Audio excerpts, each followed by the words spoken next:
एनके music से जुड़ने के लिए लाल बटन दबाकर सब्सक्राइब जरूर कीजिए।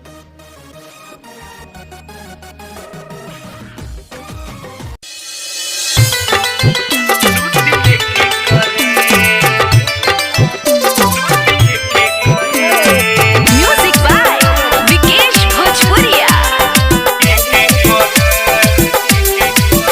जब से सोहर बचाई हम दबानी उठाई, जब से सोहर बचाई तो हम दबानी उठाई तो नहीं फेंकता दी।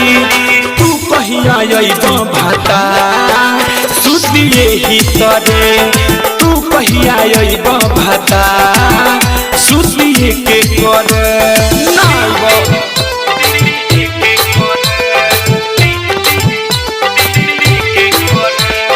DJ Vikas Riga Sitamarhi. Recording by RRT digital recording studio छड़ागम।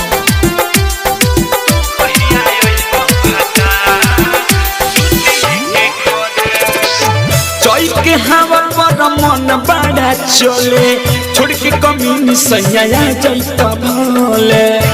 ए आवा ना हो। चोई के हवा पर मन बड़ा चले, छोड़ के कमीनी सैया जाइता भोले।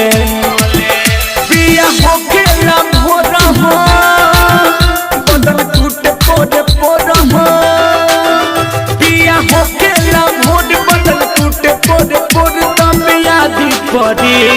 तू कहिया अइबो भाता सुतिए ही तरे, तू कहिया अइबो भाता सुतिए के करे।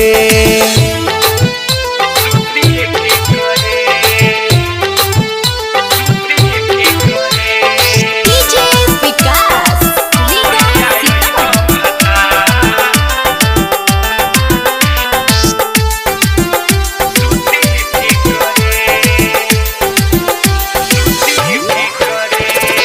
सज पे अकेले में दिल नहीं लागे, रतिया में चोली पहिर के करायांगे। ए जी आवा ना। सज पे अकेले में दिल नहीं लागे, रतिया में चोली पहिर के करायांगे।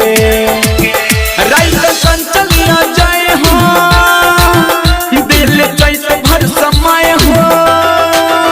रिजियल बेलाया जाए दिल कैसे भर समय हमर मन हादी। तू कहिया अइबो भाता सुतिए के तरे, तू कहिया अइबो भाता सुतिए के करे। का रिकॉर्डिंग करबो बाय